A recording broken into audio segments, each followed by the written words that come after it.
पंजाब जिहड़ा कि अपनी जवानी दे लई, अपनी सेहत दे लई, अपनी तंदुरुस्ती दे लई जाणिया जांदा सीगा।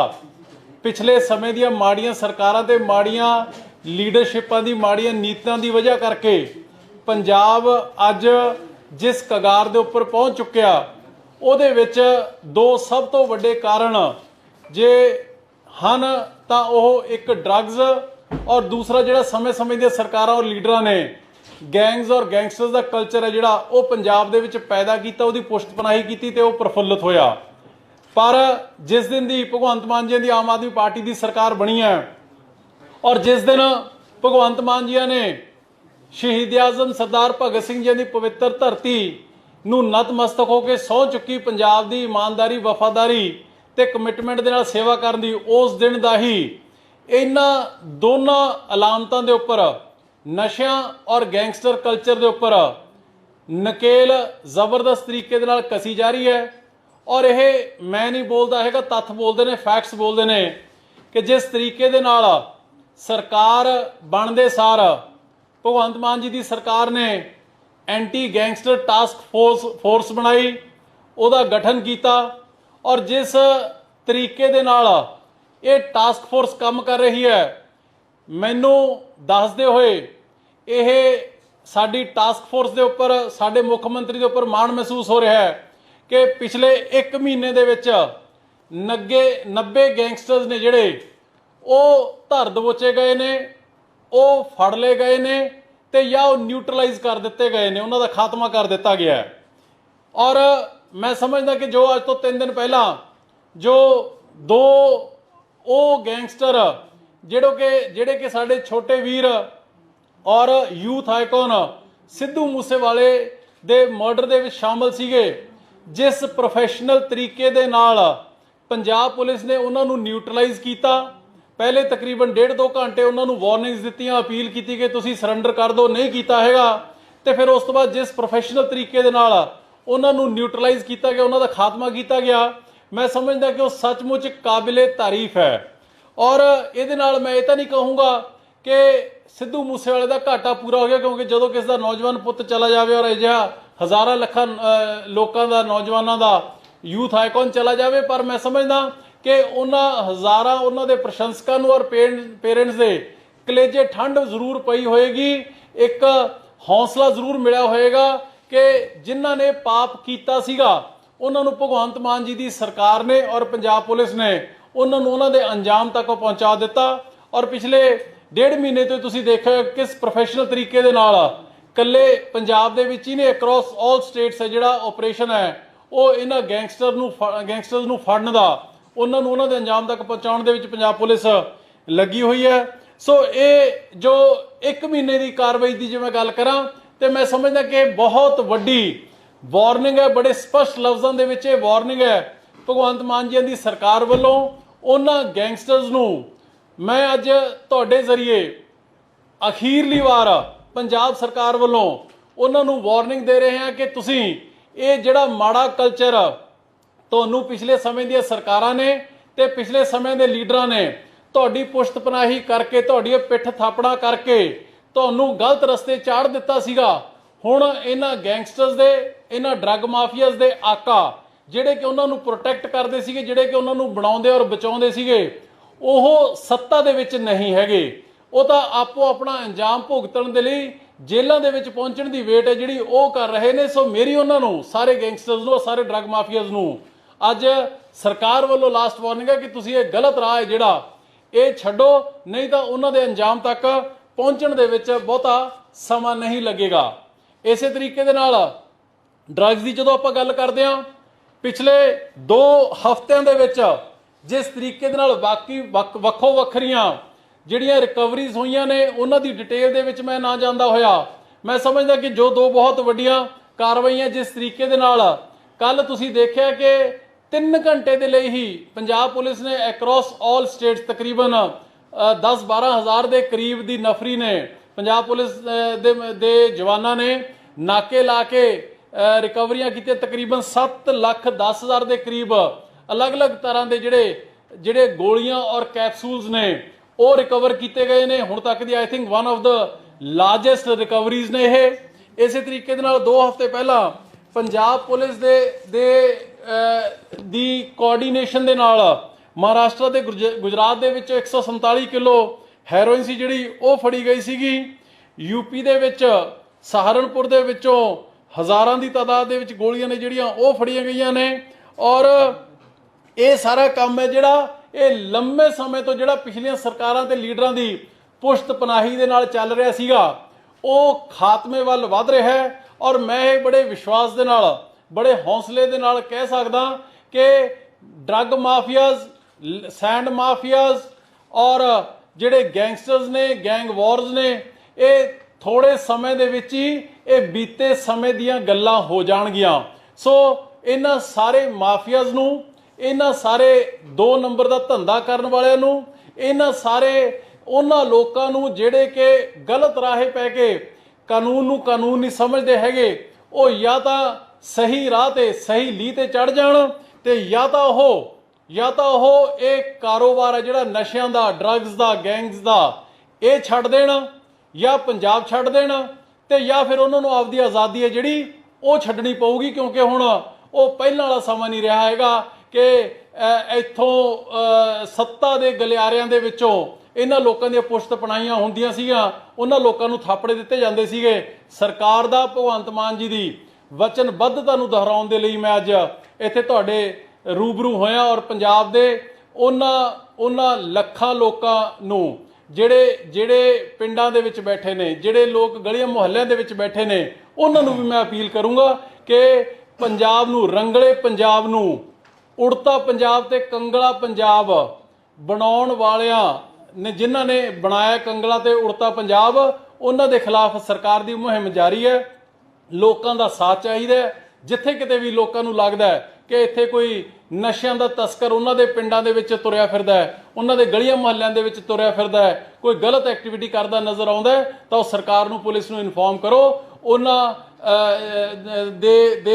ਦੇ ਜਿਹੜੇ ਪਹਿਚਾਣ ਨੂੰ 100% ਗੁਪਤ ਰੱਖਦੇ ਹੋਏ ਪੁਲਿਸ ਬੜੇ ਪ੍ਰੋਫੈਸ਼ਨਲ ਤਰੀਕੇ ਦੇ ਨਾਲ ਕੰਮ ਕਰੂਗੀ ਤੇ ਪੰਜਾਬ ਨੂੰ ਮੁੜ ਦੁਆਰਾ ਖੁਸ਼ਹਾਲ, ਰੰਗਲਾ ਔਰ ਸਿਰਮੌਰ ਸੂਬਾ ਬਣਾਉਣ ਦੇ ਲਈ ਭਗਵੰਤ ਮਾਨ ਜੀ ਦੀ ਸਰਕਾਰ ਵਚਨਬੱਧ ਹੈ। ਮੰਤਰੀ ਸਾਹਿਬ, ਤੁਸੀਂ ਜਿਹੜਾ ਕਿਹਾ ਹੈਗਾ ਵੀ ਪੁਸ਼ਤ ਪਨਾਹੀ ਪਹਿਲੇ ਜਿਹੜੇ ਰਾਜਨੀਤਿਕ ਲੋਕਾਂ ਦੀ ਰਹੀ ਹੈ ਇਹਨਾਂ ਦੇ ਵਿੱਚ ਗੈਂਗਸਟਰ ਨੂੰ ਪੈਦਾ ਕਰਨ ਦੇ ਲਈ, ਕੀ ਤੁਸੀਂ ਇਹ ਨੰਗਾ ਕਰੋਗੇ ਵੀ ਕਿਹਦੀ ਸਰਕਾਰ ਦੇ ਦੌਰਾਨ ਵੀ ਕਿਹੜੇ ਗੈਂਗਸਟਰ ਜਿਹੜੇ ਹੈਗੇ ਆ ਉਹ ਗਰੋਹ ਪੈਦਾ ਹੋਏ ਨੇ ਔਰ ਕਿਹਦੀ ਜਿਹੜੀ ਹੈਗੀ ਆ ਪੁਸ਼ਤ ਪਨਾਹੀ ਰਹੀ ਹੈ, ਇਹਦੀ ਲੋਕਾਂ ਦੇ ਸਾਹਮਣੇ ਕਰੋਗੇ? ਕਿਉਂਕਿ ਹਮੇਸ਼ਾ ਦੋਸ਼ ਲੱਗਦਾ ਰਿਹਾ, ਪੁਲਿਸ ਵੀ ਜਿਹੜਾ ਹੈਗਾ ਕਿੰਨੇ ਗੈਂਗਸਟਰ ਫੜੇ ਨੇ, ਅਜੇ ਤੱਕ ਕਿਸੇ ਪੋਲੀਟੀਕਲ ਦੀ ਇਨਵੋਲਵਮੈਂਟ ਅਜੇ ਤੱਕ ਉਹਨਾਂ ਨੇ ਦੱਸੀ ਨਹੀਂ ਵੀ ਕਿਹੜੇ ਪੋਲੀਟੀਕਲ ਦੀ ਹੈ। ਦੇਖੋ, ਇਸ ਤਰ੍ਹਾਂ ਹੈ ਕਿ ਮੈਂ ਨਾਮਾਂ ਦੇ ਵਿੱਚ ਨਾ ਜਾਂਦਾ ਹੋਇਆ, ਮੈਂ ਤੁਹਾਡੇ ਤੋਂ ਇਨਵੈਸਟੀਗੇਸ਼ਨ ਦਾ ਮੈਟਰ ਹੈ, ਇਹ ਹੋਮ ਡਿਪਾਰਟਮੈਂਟ ਦਾ ਮੈਟਰ ਹੈ, ਪੁਲਿਸ ਦਾ ਮੈਟਰ ਹੈ, ਉਹ ਤਫਸੀਲ ਦੇ ਵਿੱਚ ਤਾਂ ਉਹ ਸਮੇਂ ਆਉਣ ਦੇ ਉੱਪਰ ਉਹ ਇਹਨਾਂ ਨਾਮਾਂ ਨੂੰ ਉਜਾਗਰ ਕਰਨਗੇ। ਪਰ ਮੈਂ ਤੁਹਾਡੇ ਤੋਂ ਪੁੱਛਣਾ ਚਾਹੁੰਦਾ ਭਾਈ ਸਾਹਿਬ, ਪੰਜਾਬ ਪੁਲਿਸ ਇੱਕ one of the best professional uniform forces ਹੈ ਜਿਨ੍ਹਾਂ ਨੇ ਜਦੋਂ ਆਪਣੀ ਆਪਦੀ ਤੇ ਆਏ ਤੇ ਅੱਤਵਾਦ ਦੇ ਕਾਲੇ ਦੌਰ ਨੂੰ ਜਿਨ੍ਹਾਂ ਨੇ ਦਿਨਾਂ ਦੇ ਵਿੱਚ ਖਤਮ ਕਰ ਦਿੱਤਾ ਤੇ 1995 ਤੋਂ ਲੈ ਕੇ 2022 ਤੱਕ 27 ਸਾਲ ਜਿਸ ਤਰੀਕੇ ਦਾ ਮਾਹੌਲ ਇੱਥੇ ਪੈਦਾ ਕੀਤਾ ਗਿਆ, ਜਿਸ ਤਰੀਕੇ ਦੇ ਗੈਂਗਸ ਇੱਥੇ ਪੈਦਾ ਹੋਏ, ਜਿਸ ਤਰੀਕੇ ਦਾ ਸੈਂਡ ਮਾਫੀਆ ਪੈਦਾ ਹੋਇਆ, ਜਿਸ ਤਰੀਕੇ ਦਾ ਡਰੱਗ ਮਾਫੀਆ ਪੈਦਾ ਹੋਇਆ, ਕੀ ਤੁਹਾਡਾ, ਤੁਸੀਂ ਦਿਲ ਤੇ ਹੱਥ ਰੱਖ ਕੇ ਦੱਸੋ, ਕੀ ਤੁਹਾਡਾ ਮਨ ਇਸ ਗੱਲ ਦੀ ਗਵਾਹੀ ਭਰਦਾ ਹੈ, ਮਨ ਮੰਨਦਾ ਹੈ ਤੁਹਾਡਾ ਕਿ ਇਹ ਲੀਡਰਾਂ ਦੀਆਂ, ਸਰਕਾਰਾਂ ਦੀਆਂ ਤੇ ਪੁਲਿਸ ਦੀਆਂ ਪੁਸ਼ਤ ਪਨਾਹੀਆਂ ਤੋਂ ਬਿਨਾਂ ਸੰਭਵ ਸੀਗਾ? ਜੇ ਸਰਕਾਰ ਚਾਹੇ ਤਾਂ ਸਟੇਟ ਦੇ ਵਿੱਚ ਚਿੜੀ ਨਹੀਂ ਪਰ ਮਾਰ ਸਕਦੀ ਹੈਗੀ, ਚਿੜੀ ਨਹੀਂ ਪਰ ਮਾਰ ਸਕਦੀ। ਤੇ ਜੇ ਇੰਨਾ ਕੁਛ ਇੱਥੋਂ ਪੰਜਾਬ ਇੱਥੇ ਤੱਕ ਲਿਆਂਦਾ ਤੇ ਇਹ ਪੁਸ਼ਤ ਪਨਾਹੀਆਂ ਤੋਂ ਬਿਨਾਂ ਸੰਭਵ ਨਹੀਂ ਸੀਗਾ। ਹੁਣ ਨਾਮਾਂ ਦੇ ਚੱਕਰਾਂ ਦੇ ਵਿੱਚ ਮੈਂ ਪੈਣਾ ਨਹੀਂ, ਕਿਉਂਕਿ ਹੋਮ ਡਿਪਾਰਟਮੈਂਟ ਦਾ, ਉਹਨਾਂ ਦੀ ਇਨਵੈਸਟੀਗੇਸ਼ਨ ਦਾ ਮੈਟਰ ਹੈ। ਮੈਂ ਕਿਸੇ ਇੰਡੀਵਿਜੂਅਲ ਦਾ ਨਾਮ ਲੈ ਕੇ ਇਸ ਸਾਡੀ ਮਨਸ਼ਾ ਨੂੰ, ਸਾਡੀ ਇੱਛਾ ਨੂੰ, ਸਾਡੇ ਇਰਾਦੇ ਨੂੰ ਮੈਂ ਛੋਟਾ ਨਹੀਂ ਕਰਨਾ ਚਾਹੁੰਦਾ ਹੈਗਾ। ਜਿਹੜਾ ਵੀ ਕੋਈ ਵਿਅਕਤੀ ਇਹਨਾਂ ਮਾੜੇ ਕੰਮਾਂ ਦੇ ਵਿੱਚ, ਮਾੜੇ ਧੰਦਿਆਂ ਦੇ ਵਿੱਚ ਪੈਂਦਾ ਰਿਹਾ ਜਾਂ ਉਹਨਾਂ ਨੂੰ ਬਚਾਉਂਦਾ ਰਿਹਾ, ਉਹਨਾਂ ਨੂੰ ਆਪਣੇ ਅੰਜਾਮ ਤੱਕ ਪਹੁੰਚਾਉਣ ਦੇ ਲਈ ਸਰਕਾਰ ਵਚਨਬੱਧ ਹੈ। ਅੱਛਾ ਜੀ ਮੰਤਰੀ ਸਾਹਿਬ, ਇੱਕ ਨਾ ਬਹੁਤ ਸਾਰਾ ਜਿਹੜਾ ਗੈਂਗਸਟਰਾਂ ਤੋਂ ਡਰ ਕੇ ਬਾਲੀਵੁੱਡ ਦੇ ਸਾਡੇ ਬਹੁਤ ਸਾਰੇ ਸੈਲੀਬ੍ਰਿਟੀ ਆ, ਉਹ ਆਪਣਾ ਬਿਜ਼ਨਸ ਹੀ, ਆਪਣੀ ਜ਼ਮੀਨਾਂ ਜਾਇਦਾਦਾਂ ਵੇਚ ਕੇ ਬਾਹਰ ਸੈਟਲ ਹੋ ਗਏ ਨੇ ਤੇ ਕੀ ਉਹਨਾਂ ਨੂੰ ਤੁਸੀਂ ਦੁਬਾਰਾ ਵਾਪਸ ਜਿਹੜਾ ਹੈਗਾ ਉਹਨਾਂ ਨੂੰ ਦੇਖੋ ਇਸ ਤਰ੍ਹਾਂ ਹੁੰਦਾ ਹੈ ਕਿ ਜਦੋਂ ਇਸ ਤਰੀਕੇ ਦਾ ਮਾਹੌਲ ਹੋਵੇ ਨਾ ਕਿਸੇ ਸਟੇਟ ਦੇ ਵਿੱਚ, ਉਹਦਾ ਕਲੋਸਲ ਲਾਸ ਹੁੰਦਾ। ਕਲੋਸਲ ਲਾਸ ਮੀਨਸ ਇਕੱਲੇ ਇੱਕ ਥਾਂ ਦੇ ਉੱਪਰ ਇੱਕ ਲਿਮਿਟ ਦੇ ਵਿੱਚ ਨੁਕਸਾਨ ਨਹੀਂ ਖੜਦਾ ਹੈਗਾ, ਉਹ ਨੁਕਸਾਨ ਮਲਟੀਪਲ ਟਾਈਮਸ ਹੋ ਜਾਂਦਾ, ਉਹ ਬਹੁਤ ਵੱਡਾ ਹੋ ਜਾਂਦਾ। ਕਿਉਂਕਿ ਅੱਜ ਦੀ ਡੇਟ ਵਿੱਚ ਚਾਹੇ ਤੁਸੀਂ ਹੋ, ਚਾਹੇ ਮੈਂ ਆ, ਚਾਹੇ ਕੋਈ ਹੈ, ਹਰੇਕ ਬੰਦੇ ਨੂੰ ਆਪਣੀ ਜਾਨ ਪਿਆਰੀ ਹੈ, ਆਪਣਾ ਪਰਿਵਾਰ ਪਿਆਰਾ ਹੈ, ਆਪਣੇ ਵਪਾਰ ਪਿਆਰੇ ਨੇ। ਇਸ ਕਰਕੇ ਉਹਨਾਂ ਲੋਕਾਂ ਨੇ ਪਲਾਇਨ ਹੈ ਜਿਹੜਾ ਉਹ ਕੀਤਾ। ਜਦੋਂ ਇੱਥੇ ਮਾਹੌਲ ਸ਼ਾਂਤ ਹੋ ਗਿਆ, ਜਿਹੜਾ ਕਿ ਬੜੀ ਜਲਦੀ ਹੀ ਪੰਜਾਬ ਦਾ ਮਾਹੌਲ ਸ਼ਾਂਤ, ਗੈਂਗਸ ਤੋਂ ਰਹਿਤ, ਨਸ਼ਿਆਂ ਤੋਂ ਰਹਿਤ ਜਦੋਂ ਹੋਏਗਾ ਤੇ ਇਹ ਸਾਰੇ ਲੋਕ ਜਿਹੜੇ ਪੰਜਾਬ ਦੀ ਧਰਤੀ ਛੱਡ ਕੇ ਗਏ ਨੇ ਇਹ ਵਾਪਸ ਆਉਣਗੇ ਤੇ ਇਹਨਾਂ ਨੂੰ ਲੈ ਕੇ ਆਉਣ ਦਾ ਕੰਮ ਹੈ ਜਿਹੜਾ ਉਹ ਭਗਵੰਤ ਮਾਨ ਜੀ ਦੀ ਸਰਕਾਰ ਤੇ ਮਾਨ ਸਾਹਿਬ ਦੀ ਟੀਮ ਦਾ ਹੋਏਗਾ, ਸਾਡਾ ਲੋਕਾਂ ਦਾ ਹੋਏਗਾ।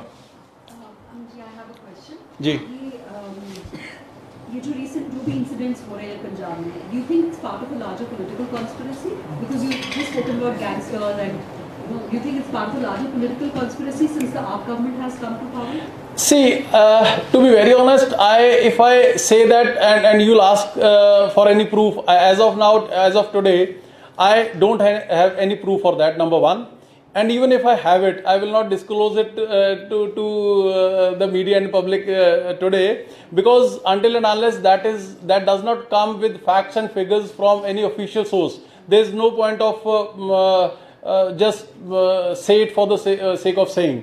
But to be very honest, all this has, just as I just said, all this would not have been possible without the political patronage. So I think there had been, and I just quote one incident. When AAP government was formed, just about 1 month after that, there was a attack on intelligence headquarters with RPG. RPG is a rocket launcher. And ma'am, even in the dark days of terrorism, terrorists did not have RPGs with them. So from where did it come from? It is not like that RPGs and rocket launchers they are being manufactured in Punjab after AAP government was formed. It came from somewhere outside the state or from international borders, and international borders responsibility lies with the central government. So what I mean to say is, I am not, as of now, I am not blaming anybody. I am not saying that it is part of any political conspiracy, but yes, there has been lapses at every level, and in the last, before AAP government was formed, there has been a total collapse of law and order situation.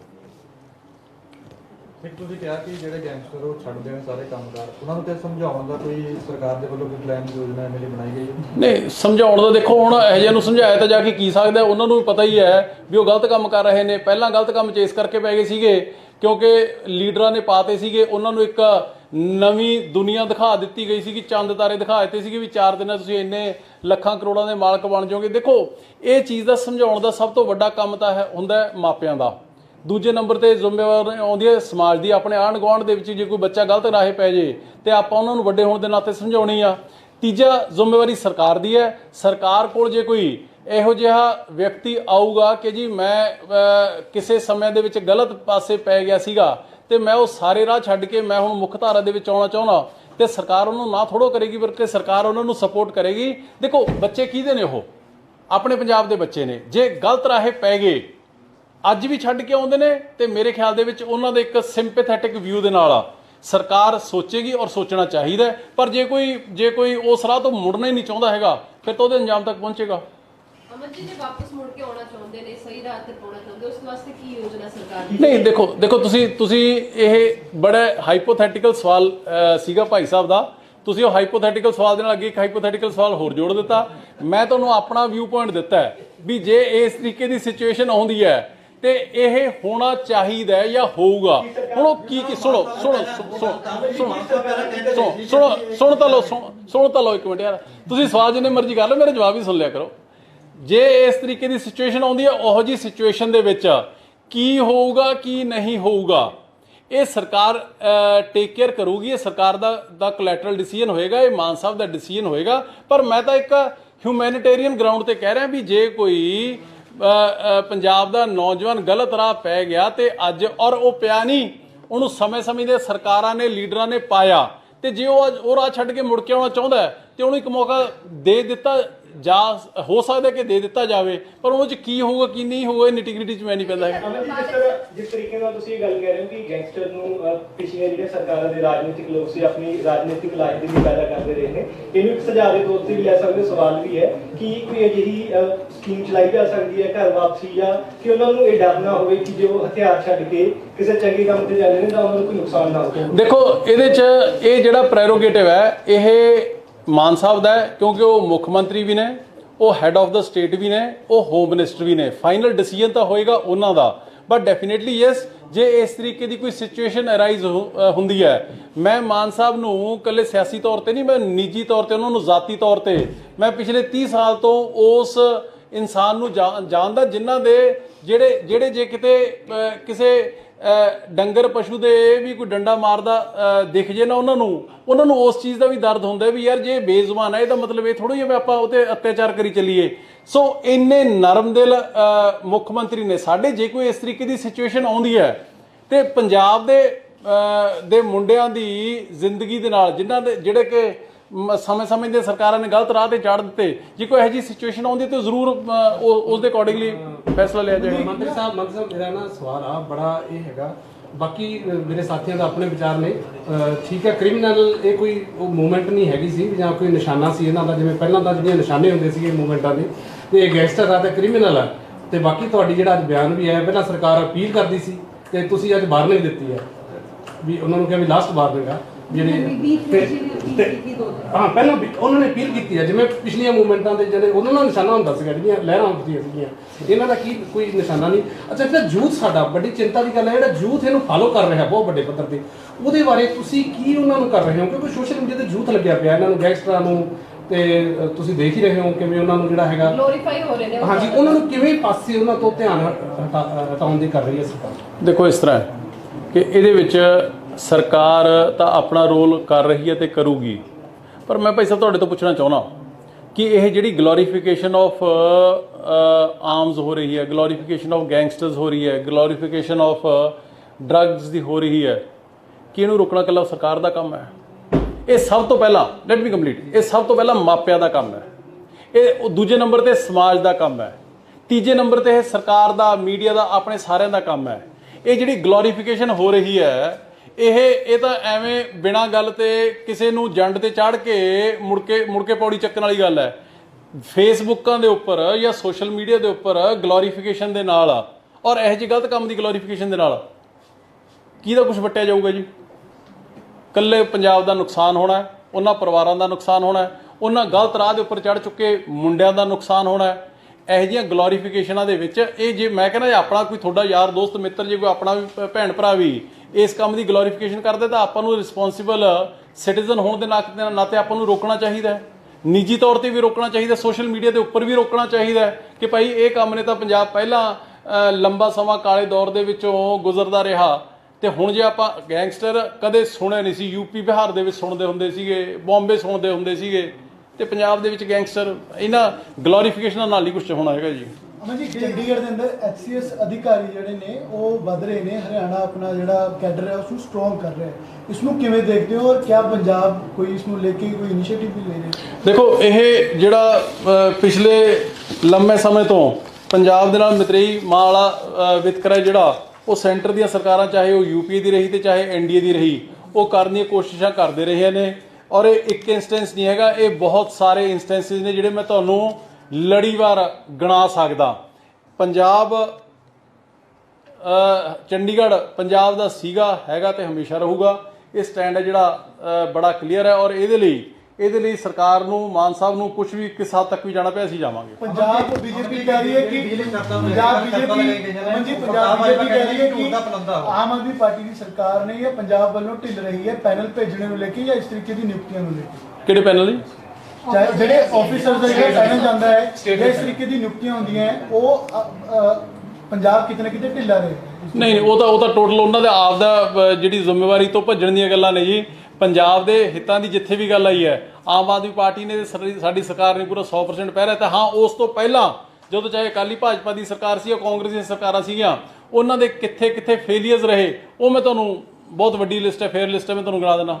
Aman ji, ਦੇ ਮੁਫਤ ਬਿਜਲੀ ਨੂੰ ਲੈ ਕੇ ਸ਼ਰਤਾਂ ਕੱਲ੍ਹ ਲਗਾਈ ਗਈਆਂ ਨੇ, ਉਸ ਨੂੰ ਲੈ ਕੇ ਪ੍ਰਤਾਪ ਬਾਜਵਾ ਨੇ ਕਿਹਾ ਕਿ ਉਹ ਝੂਠ ਦਾ ਪਲੰਦਾ ਨੇ ਕਿ ਸ਼ਰਤਾਂ ਹੀ ਲਗਾਤੀਆਂ ਵੀ ਮਿਲੀ ਹੈ ਨਹੀਂ ਬਿਜਲੀ। ਇਹ ਉਹ ਸ਼ਰਤਾਂ ਨੇ ਜੀ, ਇਹਦੇ ਚ ਐਡੀਸ਼ਨਲ ਕੋਈ ਨਹੀਂ ਹੋਈਆਂ ਹੈਗੀਆਂ।